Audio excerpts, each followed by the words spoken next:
पिछले कुछ दिनों से एक खबर गर्दिश कर रही है कि कोका कोला के अंदर कोई ऐसा इंग्रेडिएंट है कि जिसकी वजह से अवाम के अंदर कैंसर फैलने के इम्कानात पैदा हो रहे हैं। अब मैं इसके ऊपर बिल्कुल भी वीडियो नहीं बनाना चाहता था। उसकी वजह यह है कि रिसर्च जब तक ना हो तो हम ये बात कर ही नहीं सकते, क्योंकि किसी का रिस्क है, किसी का बिजनेस है और उसके ऊपर बिला वजह मैं बात नहीं करना चाहता था। और अब हमने जब इस पे रिसर्च की है तो ऐसे रिजल्ट्स मेरे सामने आए हैं कि मैं हैरान रह गया। और जब मैं आपको बताऊंगा तो आपकी भी आंखें खुली की खुली रह जाएंगी। बिल्कुल नपी तुली बात करेंगे ताकि आपके पास मुकम्मल मालूमात जो हैं इस वाकये के मुतालिक आ जाएं और आपको पता चल जाए कि कोक पीने से क्या होगा।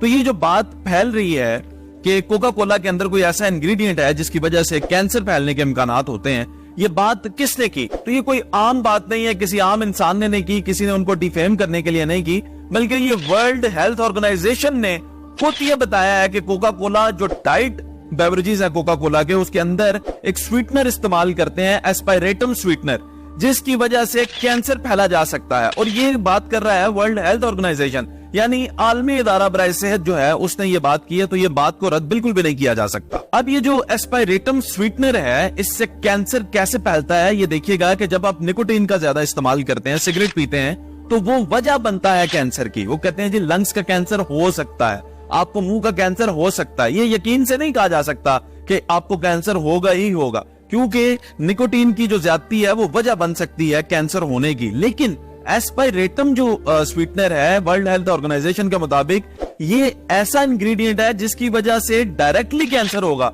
यानी एस्पायरेटम स्वीटनर ही जो है ये खुद कैंसर बनाएगा। तो इसलिए ये बहुत ज्यादा हद तक खतरनाक है। 1981 में भी वर्ल्ड हेल्थ ऑर्गेनाइजेशन ने इस पर रिसर्च की थी और कोका कोला के अगेंस्ट ही की थी। उस वक्त वर्ल्ड हेल्थ ऑर्गेनाइजेशन ने यह कहा था कि ये जो एस्पायरेटम स्वीटनर है इसकी एक माकूल अमाउंट में अगर इस्तेमाल इसको किया जाए तो नुकसानदेह नहीं है। और इस दफा जब वर्ल्ड हेल्थ ऑर्गेनाइजेशन ने रिसर्च की तो उन्होंने कहा कि जो बेवरेजेस कोका कोला के, खास करके जो डाइट बेवरेजेस हैं, उनके अंदर इसका इस्तेमाल एतदाल से ज्यादा किया जा रहा है, जिसकी वजह से ये कैंसर का सबब बन सकते हैं।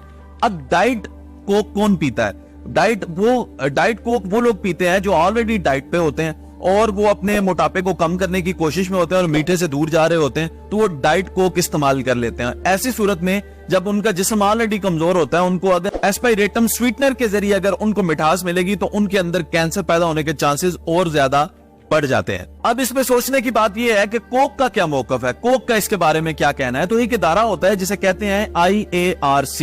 ये कोक का अपना इदारा है। जो भी इंग्रेडिएंट्स कोक इस्तेमाल करता है स्वीटनर के मद में या कोई और फ्लेवर की मद में जो कोक इस्तेमाल करता है, उनका अप्रूवल और सर्टिफिकेट जो होता है IARC देता है। अब वर्ल्ड हेल्थ ऑर्गेनाइजेशन ने इस इदारे की रिपोर्ट को भी रद्द कर दिया है और खास तौर पे ये कहा है कि इस इदारे के पास कोई अथॉरिटी नहीं है किसी भी फूड आइटम के ऊपर सर्टिफिकेट जारी करने की। इस वजह से कोक जो है इस वक्त सख्त परेशानी का शिकार है। और सबसे बड़ी बात और हतमी बात यह होगी कि 14 जुलाई को अब होने जा रहा है वर्ल्ड हेल्थ ऑर्गेनाइजेशन का वो इजलास जिसमें इनकी जो कैंसर रिसर्च टीम है वो ब्रीफली बताएगी, अवाम के सामने हकाइक लेकर आएगी और वो बताएगी कि एस्पायरेटम स्वीटनर जो है इसकी कितनी तादाद से क्या नुकसान हो सकता है और इस वक्त कोक कितनी तादाद इस्तेमाल कर रहा है इसकी, और उससे अवाम को क्या नुकसान हो सकता है और इसके बाद क्या चार्जेस लगेंगे कोक के ऊपर। ये भी 14 जुलाई के बाद बात सामने आएगी। अब क्योंकि ये फैसला हो चुका है कि 14 जुलाई को वर्ल्ड हेल्थ ऑर्गेनाइजेशन जो है एक इजलास करेगा। कोक भी एक बहुत बड़ी और बड़ी पुरानी जो है वो कंपनी है, इनका बड़ा बिजनेस है, बड़ा नाम है दुनिया के अंदर, बल्कि पूरी दुनिया में ही ये फैले हुए हैं। तो इनकी भी हर मुमकिन अब ये कोशिश है कि रिपोर्ट इनके हक में आए। लेकिन इसके ऊपर हतमी बात जो है वो 14 जुलाई के बाद ही की जा सकती है। पर अभी तक की मालूमात के मुताबिक ये तय है कि कोक एक ऐसा इंग्रेडिएंट इस्तेमाल कर रहा है कि जिससे अवाम के अंदर कैंसर फैल सकता है।